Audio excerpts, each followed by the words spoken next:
Wow, that's harder to get up than I thought. Hello, everyone. Welcome to Late Night with Liz, the special live show.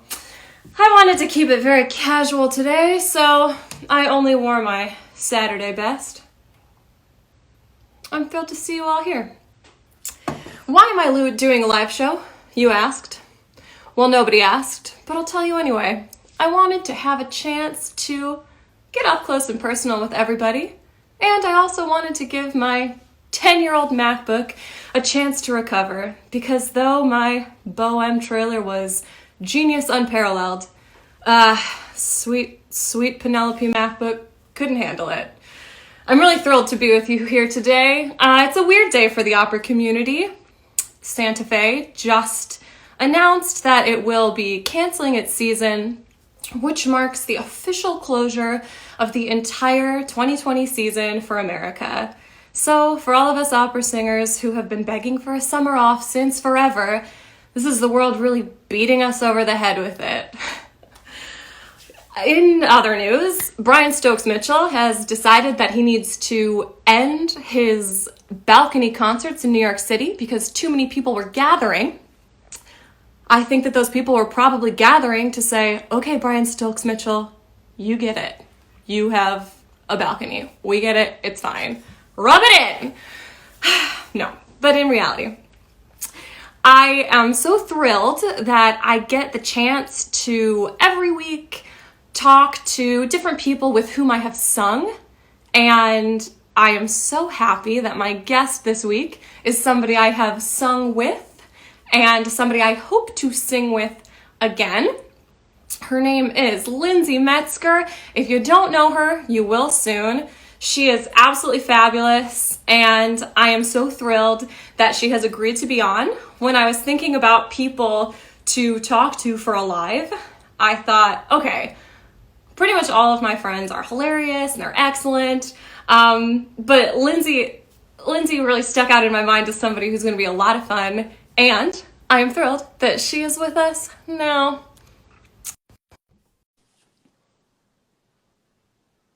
We're waiting, as we always are. Oh,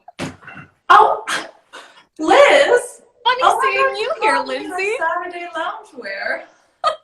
So thrilled that you could join me, even though we both look a mess. That's so weird.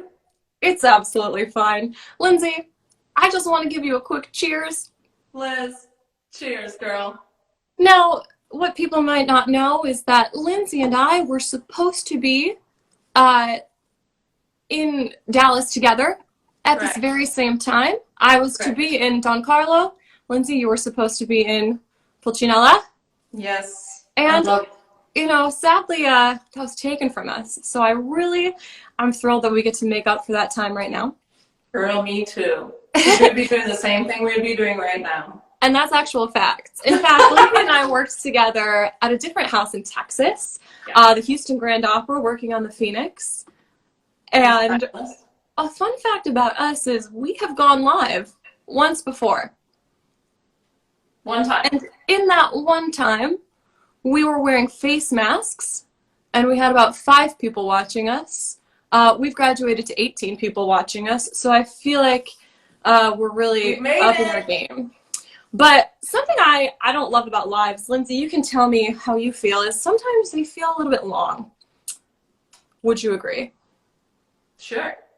So to combat that, instead of putting on a timer, I was thinking we could do what we did that first time we went live together and pop on a moisturizing sheet mask. Honestly, Liz, I could not have thought of a better idea myself. Fantastic. So what the world needs right now? Skincare. Thank you for saying so. And can I just tell you, your skin looks absolutely flawless. It's so weird. I'm not wearing a stitch of makeup. Darling, me neither. I'm pretty sure I was just born with these wings. Maybe she's born with it. Maybe they're just wings. Absolutely. Fine.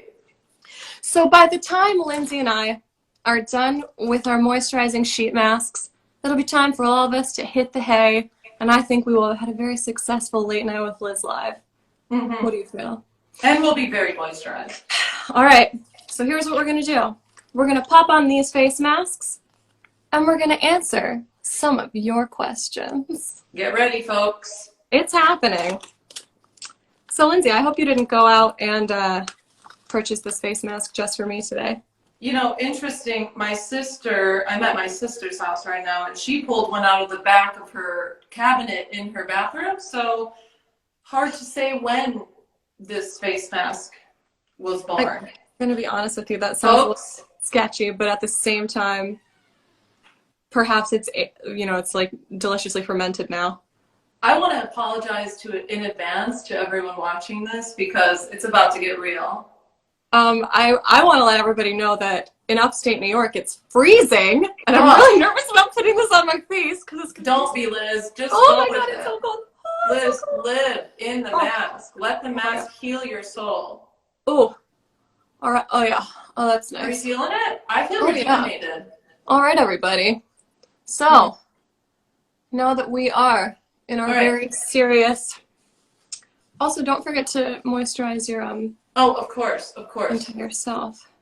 Of course. Now that we're here with all of you fantastic viewers, I think it's probably time to answer a couple questions, don't you? Yes. So, about 2 days ago, we posed the opportunity to have everybody ask a question, and it doesn't matter what the topic was. We let you go wild because here at Late Night with Liz, we know that we are fully fledged people and we have a lot of interests. So what I've done is put those questions here into this bowl, keep it all fair, and we're just going to go right in. Are you ready? I'm ready. Let's make it happen, Lindsay. All right. First question, drawn at random. I'm legitimately nervous. Totally random. Okay. So, Jenny Lyon, at Jenny Lyon asks, Hey, girl. if you could replace the characters in any opera with cats, what would the opera be, and how would it change the plot? This is an excellent question for many reasons because sadly cats are not featured enough in opera, I think. But the first thing that comes to my mind is Così, obviously. Because, listen, after Act 1, when those two guys go fleeting away to war, those cats, if you change Dorabella and Fiordaligi into cats, those girls are not chasing after those men. They're laying down in their sun patch, in their living rooms, and they're forgetting about them, and the opera is over. So what you're telling me is that it would be a one-act opera. Totally. How long do you think the opera would last? I think it would still maintain about an hour and a half runtime, but it would be very slow, and there would be huge lulls because they're cats. I'm going to be honest with you. I think that's perfect because I fall asleep in the second act of everything. I probably shouldn't have said that. No, it's fine. The second act of everything, a movie, a play, doesn't matter. The second half of the day, I fall asleep. So if you gave me a solid cat nap in a cat opera, I'm 100% here for that. Oh, yeah. I'm going to be honest with you. I think that I would choose Rosencavalier because of that Blanche says, yo, same. Thank you, girl. Because that final trio, and for those of you who aren't opera buffs, that's absolutely fine. That final trio is so beautiful and so famous, but you can't understand a word of what they're saying anyway. So if they were just meowing the whole thing, it wouldn't change the plot at all. Everything would stay completely intact. You would lose none of the story. Liz, it sounds like a comment on the diction. Lindsay, I don't want to say yes and I don't want to say no, but I'm here to make everything relatable. Okay. And if that means better diction, or if it means getting rid of the diction altogether and throwing a couple cats in there. Just a couple meows. I'm here for it. I love a meow trio. Jackie BR said that I hate dogs, and I want everyone to know that that's not true, and you're going to find out how untrue that is at the end of this live. I think a dog opera could be, there's something there. Well, that wasn't the question, Lindsay. Sorry, you're right. Cats. Keep it moving. The people want to go to bed. Next My face question. mask is slipping. Right. That was my cat. What is your craziest travel story? And this is from Teensy 2. That's my sister. Oh, okay. Do you You have... go first, Liz. I want to hear yours. Okay, actually, one sticks out in my mind very well. So I was flying to Aspen, which is always a concern. And it was too windy. It was the second half of the day when all bad things happen. It was too windy. And the plane couldn't land. So they landed us in the middle of the desert, okay? And instead of putting us on another plane, they sent a limo bus complete, I'm not making this up, complete with a stripper pole. And we rode 2 hours from the middle of the desert to Aspen, Colorado. And couldn't tell you what year it was, but I could tell you that I remember it like it was yesterday. Liz, you can't tell because of my face mask, but my jaw's on the floor. At least my jaw is trying to be on the floor. It's fine. Proud. Oh, What about that you? sounds Do you have horrifying. No, it was amazing. Are you kidding me? And now I get to tell you. I get to tell the whole world about it in quarantine, wearing a face mask on the Dallas Opera Instagram. Like, because what is my life? You know what I'm saying? The question is, did you use the stripper pole?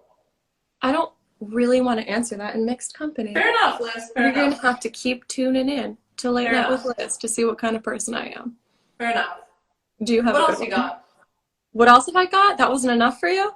No, I want to hear another question. All right, let's do another question. Here we go. Give us more. All right. To be honest. Okay. Oh, this one. Oh, okay. So, JJ Schuss says, I love your jingle, but what comes after the second the opera biz? Lindsay, actually, this is a question I've gotten a lot. Do you know what comes after the opera biz? So, Late Night with Liz, and then what? Talking about the opera biz? Oh my God, thank you so much for knowing that. I've gotten so many questions about what that is. I think I need to work on my diction. Wait, so seriously? People. Yeah. Come on. Listen, everybody.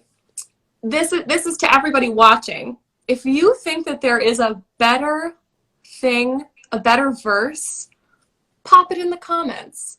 But keep it clean, okay? This is opera. PG All right. people. Not everything has a stripper pole. It's a All right, family next. program. Liz, can we get an update on your mask? How's it doing? So I'm feeling really good. As you can see, because of my giant forest creature eyes, it's falling a little bit over here. It's But I'm okay, feeling mine's sagging as well. extremely moisturized. I'm seeing that yours seems to be very much focused on the forehead, which is important. Is it? Well, I'm slightly all of concerned yours. because mine says bee venom. So, Yours says baby venom? bee venom. You Baby heard it venom? correctly. Like I'm hearing a baby bee venom. stinging your face. So, Oh, This should- a bee venom. yes. Like buzz buzz. I'm really curious about what you're going to look like when we Me take these too. off. The world is going to know. We're going to find We it out. should never take them off. This is the most engagement I've ever had Mm-hmm. in my life. Okay, this is a great question. Okay. So at Shamelessly Awesome asks, what non-opera skill or talent are you proud of, but not a lot of people know about? Which is putting me on the spot. Let's see. Making me think that I have This is no putting me on the other spot skill. too. But I'll tell you, okay, this is not answering the question. I'm going to be totally honest, but it's kind of switching the question around. I actually am unable to whistle. I cannot do it. And it truly, I feel like it is a deep character flaw, and I'm so sad about it. So I wish that were a talent I had, but What if you just tried it right now with all the confidence in the world? Liz, not in front of the people, Liz. I'm already wearing a face mask. No, nothing. It's embarrassing. It's embarrassing. But I will say, like, I'm pretty good in the baking arts. I can make a mean cake. You give me a banana bread, I will deliver. I'm just thinking about how we both have 4 music degrees between us, and this is what we're doing right now. It's true. And I've never been prouder. It's true. This is real life. Also, I don't know if you can see or notice, but I'm actually in a bathtub right now. So I wanted to take our spa day full circle and just be present here in the bathroom, in the bathtub, where I feel at peace. You look incredibly at peace, and honestly, you sound very sonorous. So that's because I'm in a bathtub. Thank you. That's what I was getting at. Proud of you. Thank you. But I have snacks. So. I'm going to go ahead and throw this question away for myself because I have no skills. Please do. I think I'm a decent comedy writer, but if anyone feels differently, feel free to go ahead and roast me in the comments. I always like to have new fodder for my monologues next week. Liz, you're hilarious. Thank you. That's all I needed. I'm like a puppy. I need you to always tell me that I'm good. Otherwise, I go into a corner and cry. And I will. Okay. Oh, okay. This is a very good question. And we need to approach it. You know what? We just have to stay strong in who we are and what we feel. Well, always. STL Town Runner asks, what is your least favorite production you have been in? Ugh. And I can start if you want. Please start. I'm so all right, guys. I'm gonna say this without concern or reservation. I was in Isaac Mizrahi's production of the Magic Flute at the Opera Theater of St. Louis, and the reason. The reason that I respectfully did not enjoy it was because if you know the Magic Flute, or even if you don't, here's a lesson. The women's chorus is in very sparsely. Well, we were made to dress as men and be on stage pretty much the whole time. And additionally, there was one scene during the trials, which are endless, by the way. Talk about taking a cat nap. Sorry. Where we had to lunge across the stage for, truly longer than the duration of this interview. And my quads were not thrilled. So I absolutely loved his dresses, but I did not enjoy being in that production. But I loved being at that festival. Oh my gosh. Love you. Do you have one? Wow, that sounds like a lot. Poor quads. R.I.P. Let's do, that's a blank. That's blank. That was throwing me for a loop. That one's also blank. Okay. Blank? So, this next question is from Ann Toomey and Diana Newman. And it is... Never heard of them. If you could cast one opera with different kinds of French fries, okay, what opera would that be? And what would your cast members, what kind of French fries would they be? Liz, I am so glad you brought this up because if there is something that I'm extremely passionate about, it is French fries. Okay? People, anyone who's watching and listening, I'm sure you also are passionate about French fries because it is a hot topic. Now, obviously, French fries and opera go hand in hand because what else? So the first thing that comes to mind, and when you said this question, I immediately thought seasoned curly fries. And I thought about seasoned curly fries because I would cast Carmen as a seasoned curly fry. Definitely. Because she's spicy. And for some reason, I want her to have curly hair. I mean, she usually does in productions. Lindsay, I wonder why you feel that way. We don't have time to unpack all of that. I don't care for seasoned curly fries. This is, I know, an unpopular opinion, but I have to be true to myself. And but my girl Carmen, I think, is certainly a seasoned curly fry. I don't know. What do you think? Give me your thoughts, Liz. I mean, I would have to agree with all of that. but only if Michaela could be a tater tot. And I'm gonna leave it at that. Oh, cheers to that. Lindsay, that's fabulous. I think it's gonna be time to take our masks off because mine's starting to crinkle a little bit. Mine's starting to adhere to my skin, so. That's good. Oh, well, there goes my lipstick. Okay. I'm gonna be honest with you. I'm feeling glowy youthful. and incredible. Could be my ring light and the magic of the internet. Honestly, what a great idea this was. Lindsay, before I let you go, I just want to talk about something really quick, maximum 1 minute, and that is sort of what we're trying to do here, which is to make opera or the arts relatable to everybody. And I am wondering sort of what you think about that in a very succinct answer, and what we can do and how we can impress upon people the importance of the arts. Well, that's a loaded question. But I think at the very core of it, art is about expression and communication. And to get, pretty serious, but that is what we as human beings long for. We long for communication, for connection, but we also long to express. And so I think for us as artists and those of us in the industry, it's what's at the core of everything we're doing. And I think what makes that relevant is the fact that each and every one of us is unique in our expression and unique in the connection that we bring to each person on stage, to the audience, to the text, to the music. And I think that is what we always need to return to whenever, because there's a lot of stuff. We get lost sometimes, and we always have to return to that and remember that it's about that. It's about like being yourself and honoring that and being true to that. Thank you. I love that. I just want everyone to remember in this time that art is what makes us human. And after we survive this, the one thing that we're going to have as human beings are the things that we create for the enjoyment and the prolonging of who we are.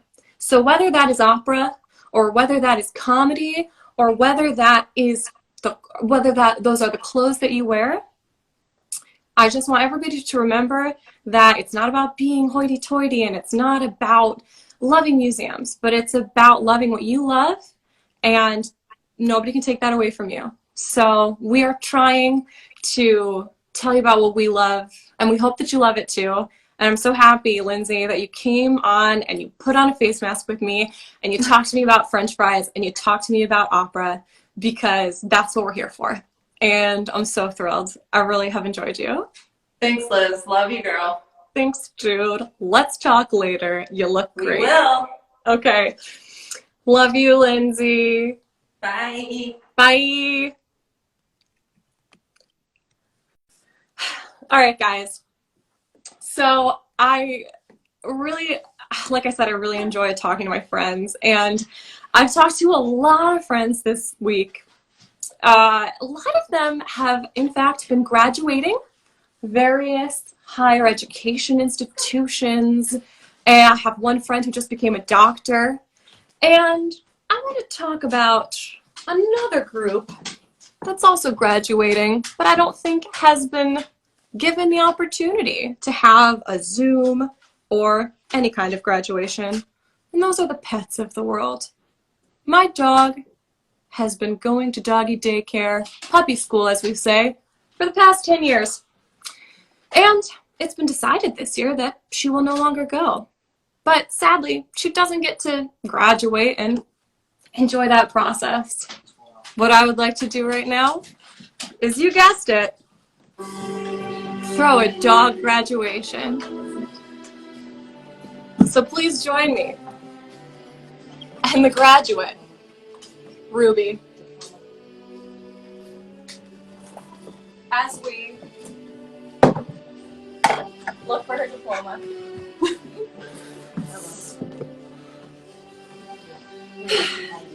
Dear graduates, as you embark upon your new journey as good boys and girls out in the world, let us not forget the values learned here at puppy school. May your kibble always be plentiful, your naps always be long, and may that damn squirrel who keeps bothering you finally get the justice that he deserves. Thank you. Thank you so much.